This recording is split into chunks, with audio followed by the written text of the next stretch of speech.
This is the Always Positive New Music Review Show hosted by a French professor.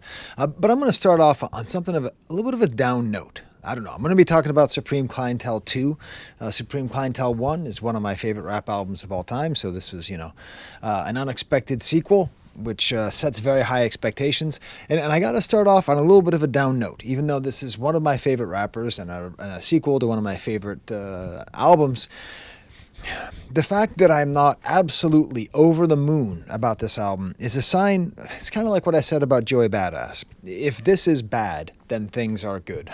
If this qualifies as a mid-release from a rap veteran, then that means we are really doing well.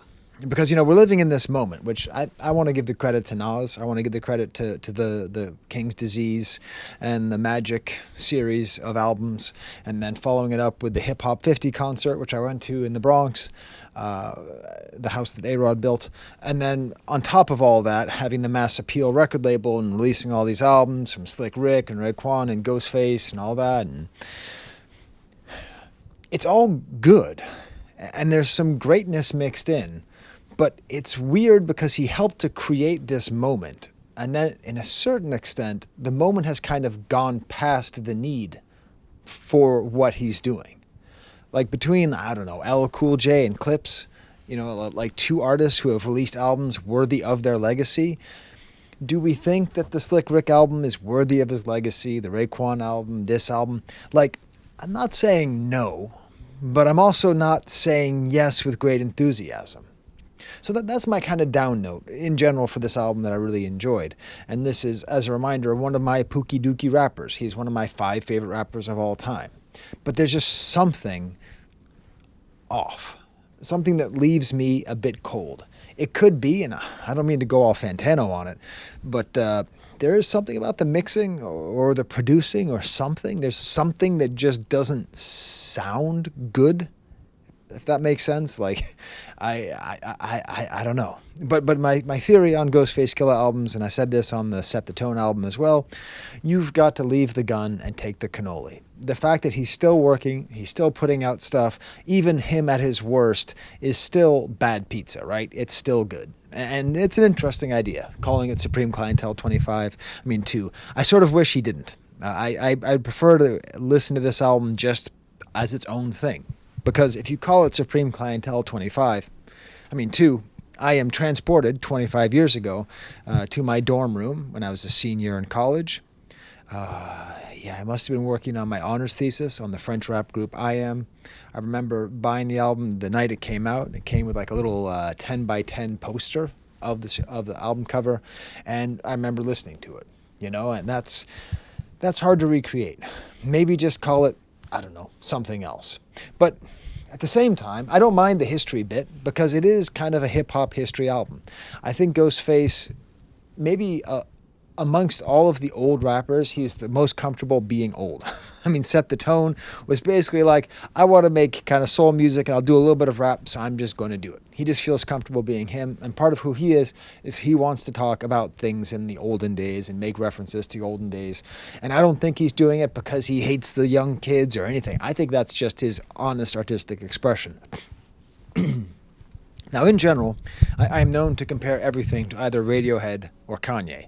Not today, everybody. Today I'm going a different direction. I'm actually going to be comparing this album, and what I think is the main touch point, which makes me super excited.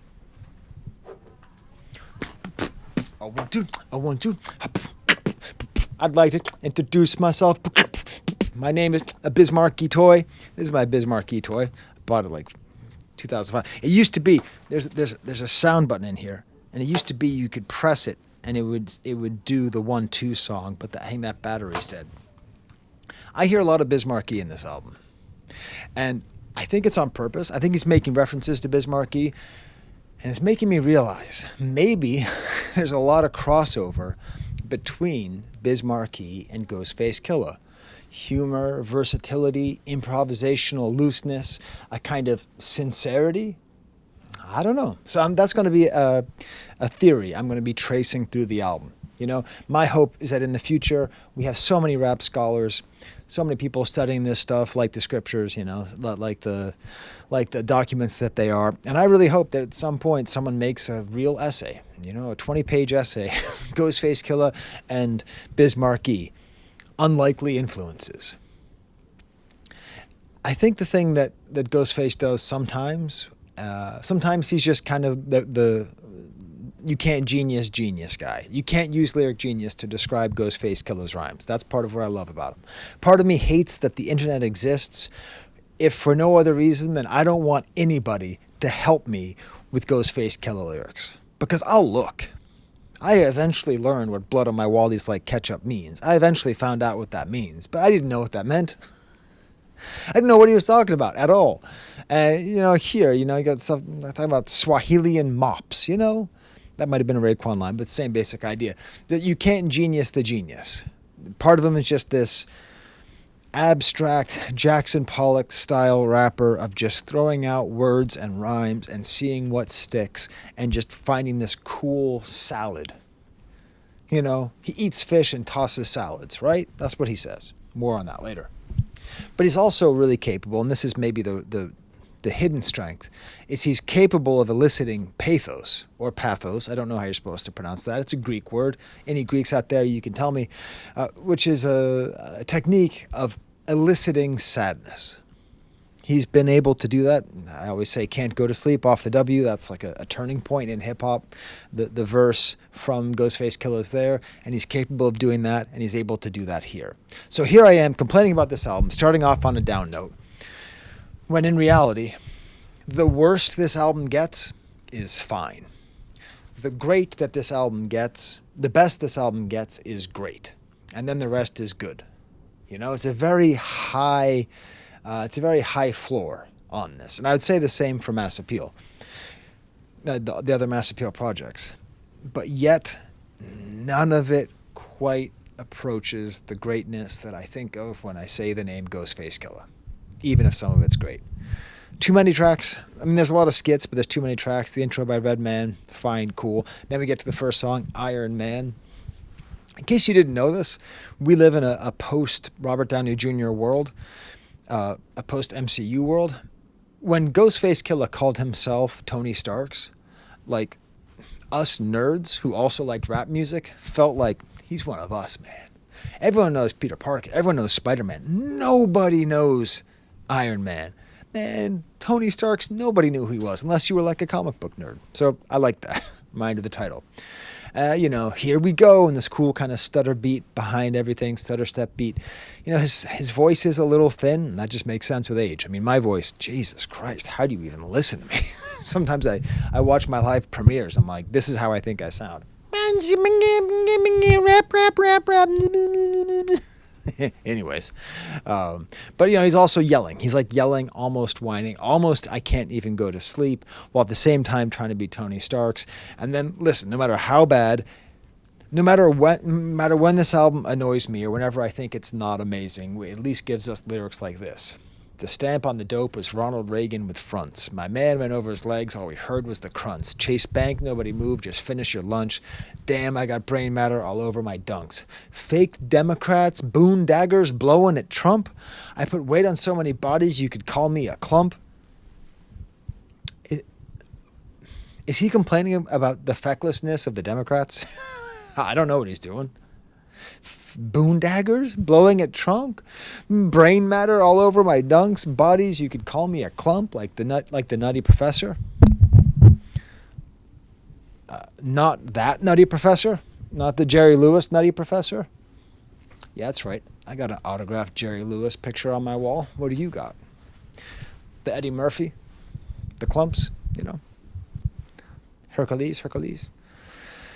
So it's like vaguely political, talking about the crack era, which is a big theme throughout this whole album. It's violent. I'm like Gorbachev, Vanilla Cream, Wally's, I be showing off. I'm like Gorbachev, so I think that what that means is that he's got like white shoes, but with the blood across them.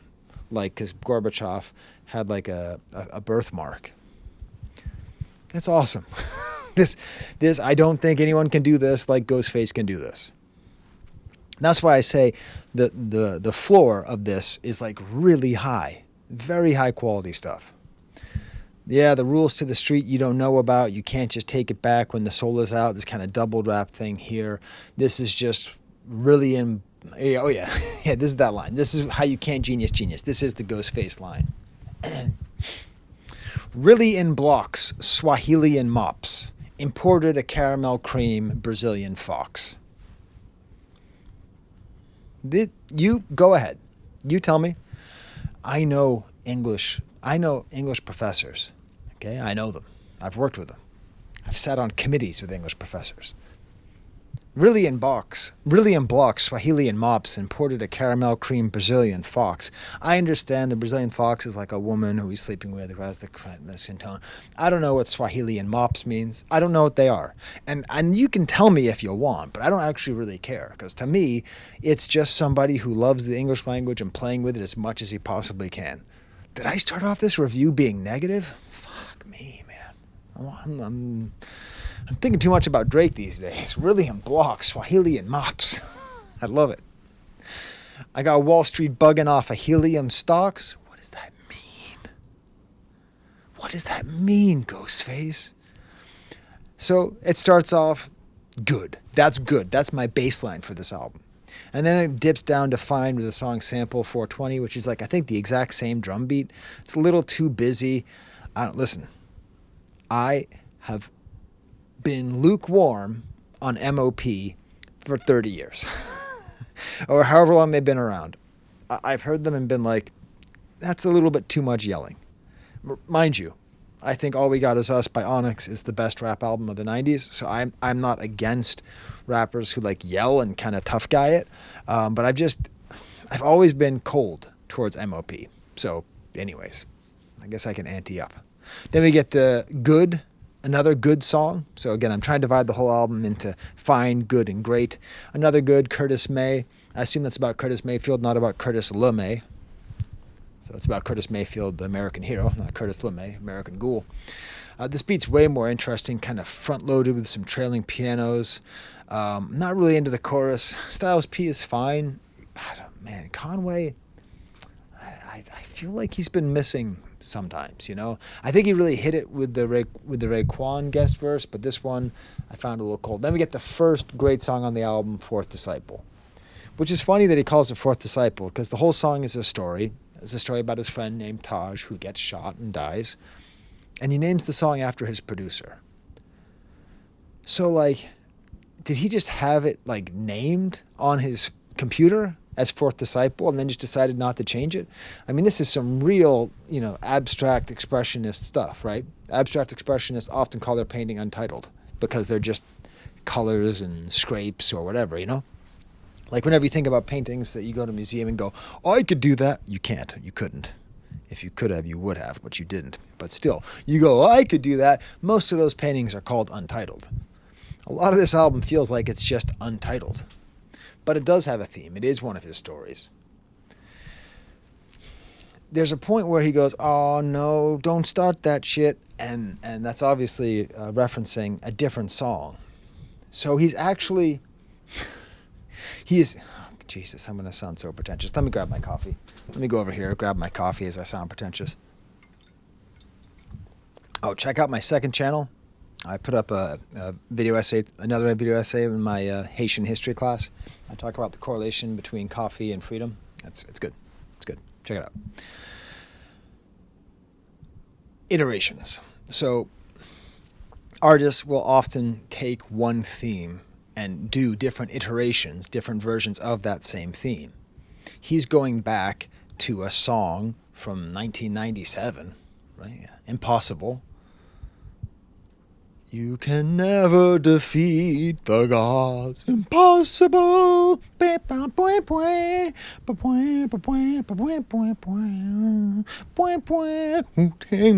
know the song.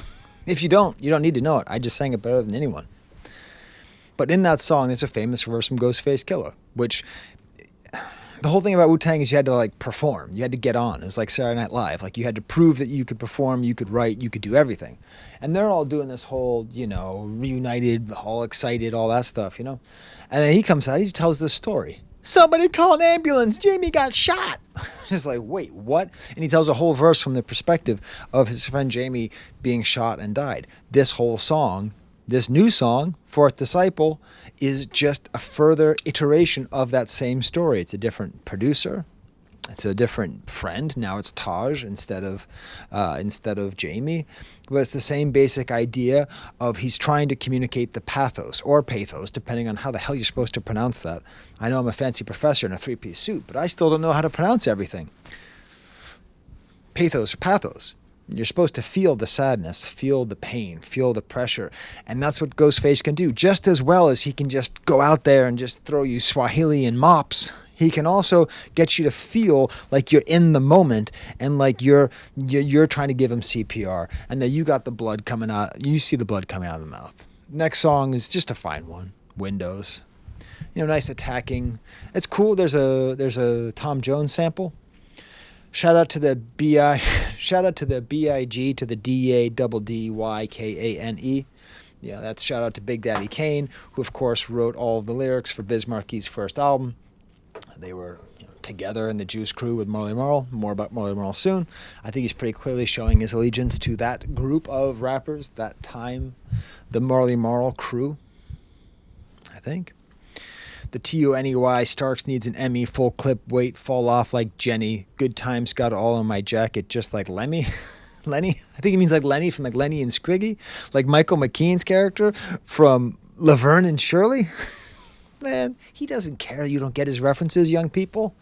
Man, you have to be in your late 40s to catch that one. You can't be even in your early 40s. You're going to get it all in my jacket like Lenny. I love it. Then there's a skit. Hey, I am half with Ghostface Killah on this. I am so sick of the pause. But I think we're on different sides of it. So he's against the term pause because he's still homophobic, right? I mean, his best song, his best single at least, Mighty Healthy, Men Marrying Men, Ew, They Got the Urge. He's not exactly equal rights, the sexuality warrior. So this song is like, he doesn't like pause because he thinks people are just talking about being gay too much.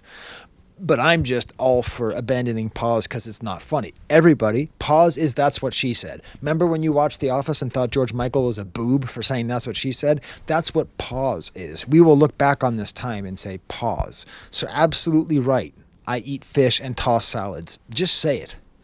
And then he actually shoots the guy. So that's funny. I don't know. It's a fun skit. Then we get to another great song, Georgie Porgy, which I didn't know this. I look it up on Genius or Who Sampled. This is a Toto sample. Did you know the band Toto has more than one song? It's not just Africa.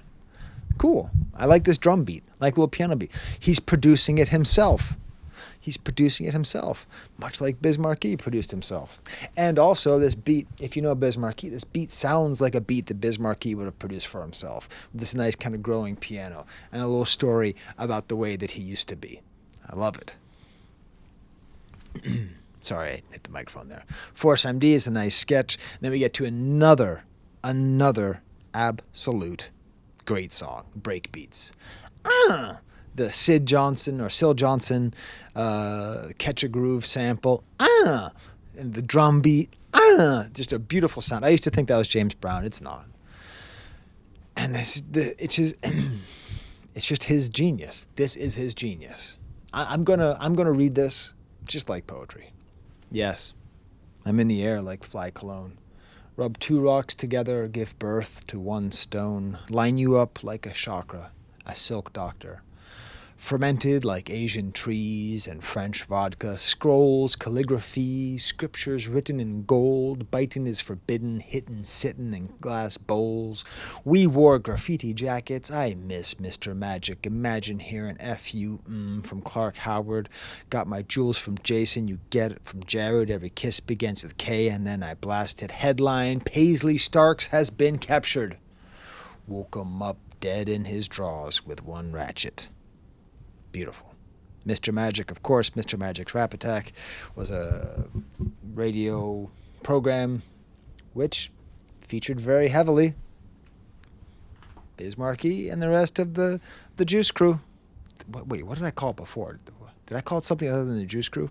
I apologize if I did. Jesus. Still got COVID brain. I don't know what's up. But yeah, I fermented like Asian teas and French vodka. Like, just come on, man. No one else is thinking like that. No one else is thinking like that. Then another great song, Beatbox. Now, if you go on Who Sampled, they have the unmitigated audacity to not know where the sample comes from. It doesn't come from make the music with your mouth, biz. It doesn't come from that. It comes from a 1 2, a 1 2.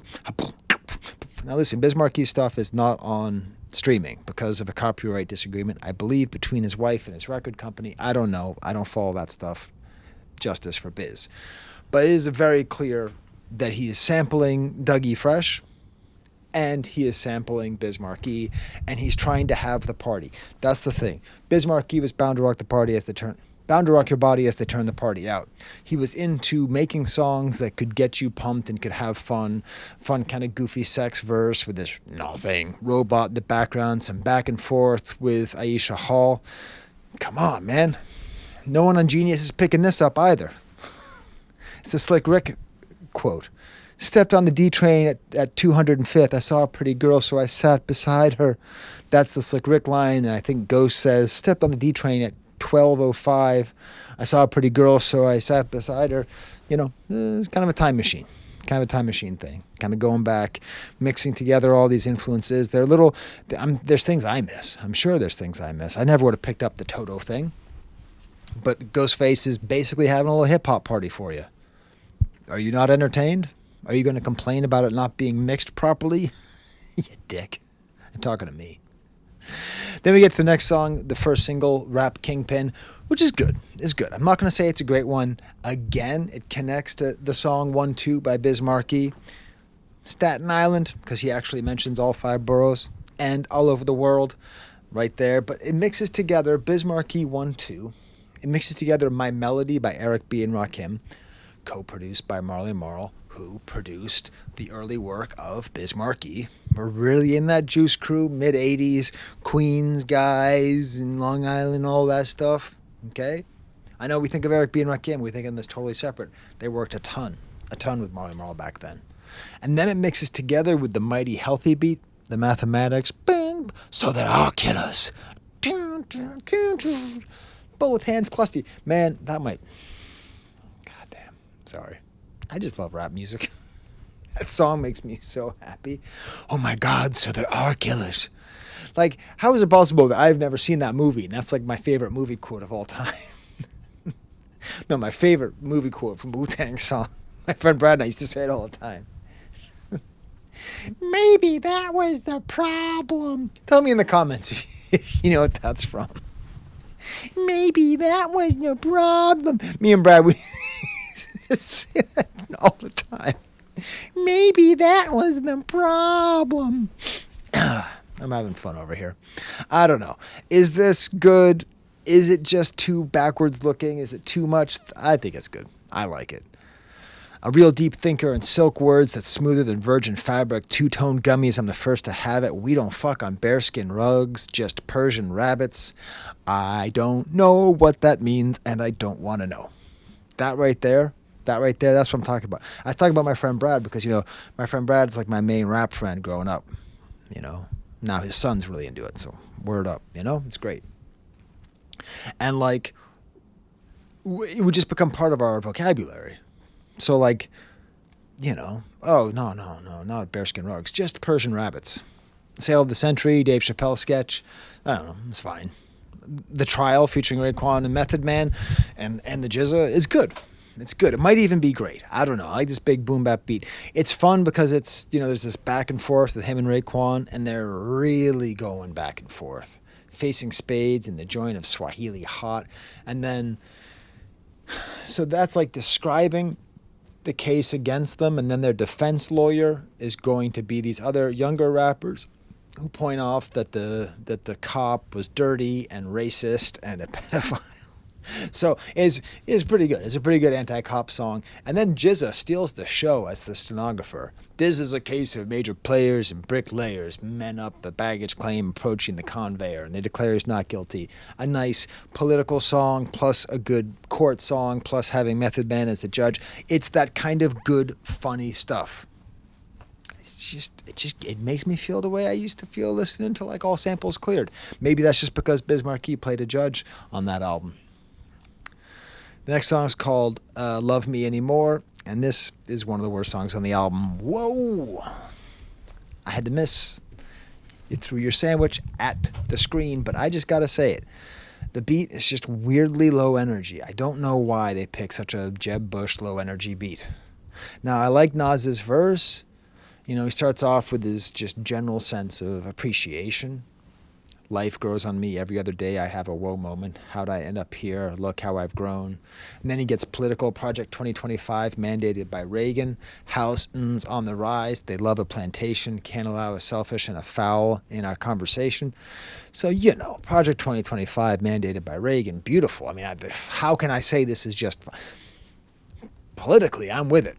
Anything that we can do to tie together the ghouls that are in power now to the ghoul that was in power in the 80s is really good, because we like to pretend like all this stuff came out of nowhere, like Stephen Miller came out of nowhere, like the ghouls came out of nowhere. No, the ghouls have been here. Reminds me of one of the most remarkable campaign slogans of Ronald Reagan in 1980. Let's make America great again. La MAGA. That was him. That's how different we are. One word. Then we got a good, solid posse cut. You know, in general, I don't love posse cuts. Even though I don't know anyone else on here. Reek the Villain, Driss, Pills, Iceman, Bronx Man, Supreme Intelligence, Sun God. But they don't just do verse after verse. They totally weave together. It's really nice. And then we get a great song, Metaphysics. Absolutely what we want. Now, I learned from Lyric Genius. I wouldn't have known this. This is like the same beat as a Mayhem Lauren and Action Bronson song, which is funny because people often say that Action Bronson is trying to sound like Ghostface Killah.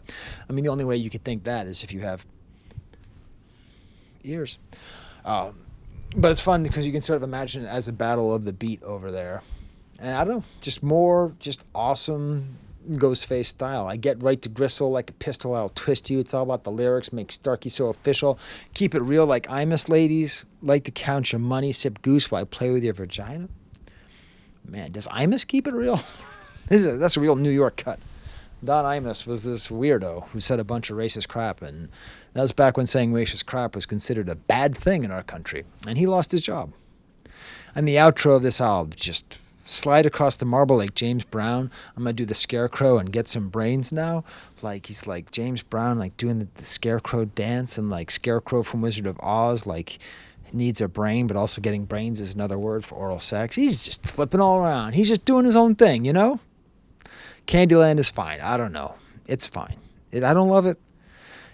It's creative, I guess, in the way that he's trying to like make analogy between candy and every single fucking kind of drug.